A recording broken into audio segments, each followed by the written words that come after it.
اب جو ہماری صورت ہے یہ ہے سورہ انفال، اور مدنی صورت ہے، 75 آیات ہیں، 10 رکوع ہیں، اور دوسری مدنی صورتوں کی طرح اس میں بھی شرعی احکامات کا بیان ہے، اور اس بیان کو خصوصی اہمیت ہے۔ خاص طور پر جہاد فی سبیل اللہ کا موضوع اس میں بہت نمایاں ہے، اور یہ صورت غزوہ بدر کے بعد نازل ہوئی، جو کہ اسلامی تاریخ میں، اسلام کی تاریخ میں ہونے والے غزوات کی بنیاد اور ابتدا تھا۔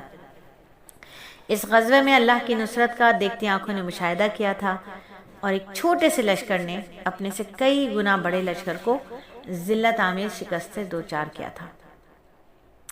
سورت کی ابتدا مال غنیمت کا حکم بیان کرنے سے ہوئی، کیونکہ اس کی تقسیم کے بارے میں مسلمانوں میں باہم اختلاف ہو گیا تھا۔ تو سورت تقریباً سن 2 ہجری کے آس پاس مدینے میں نازل ہوئی ہے۔ بیشتر مضامین جنگ بدر اور اس کے واقعات اور مسائل سے متعلق ہیں۔ جنگ اسلام اور کفر کے درمیان پہلا باقاعدہ معرکے کی حیثیت رکھتی ہے، جس میں اللہ تعالیٰ نے مسلمانوں کو فتح مبین عطا فرمائی، قریش مکہ کو ذلت آمیز شکست سے دوچار کیا، اور اس صورت میں اللہ تعالیٰ نے اپنے انعامات بھی یاد دلائے۔ مسلمانوں نے جس جانثاری کے ساتھ یہ جنگ لڑی، ان کی ہمت افزائی کے لیے بعض ان کمزوریوں کی بھی نشاندہی فرمائی جو اس جنگ میں سامنے آئیں،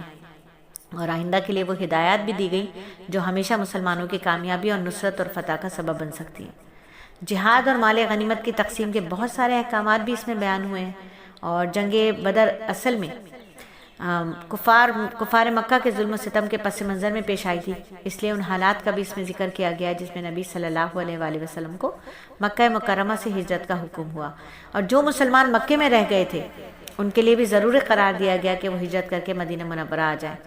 ہجرت کی وجہ سے میراث کی تقسیم سے متعلق کچھ احکام عارضی طور پر نافذ کیے گئے تھے، اور سورت کے آخر میں اسی وجہ سے میراث کے کچھ مستقل احکامات دیے گئے ہیں۔ جنگ بدر، چونکہ اس صورت کے بہت سے مضامین جنگ بدر کے مختلف واقعات سے متعلق ہیں، اس لیے اس کو ٹھیک سمجھنے کے لیے اس جنگ کے کچھ بنیادی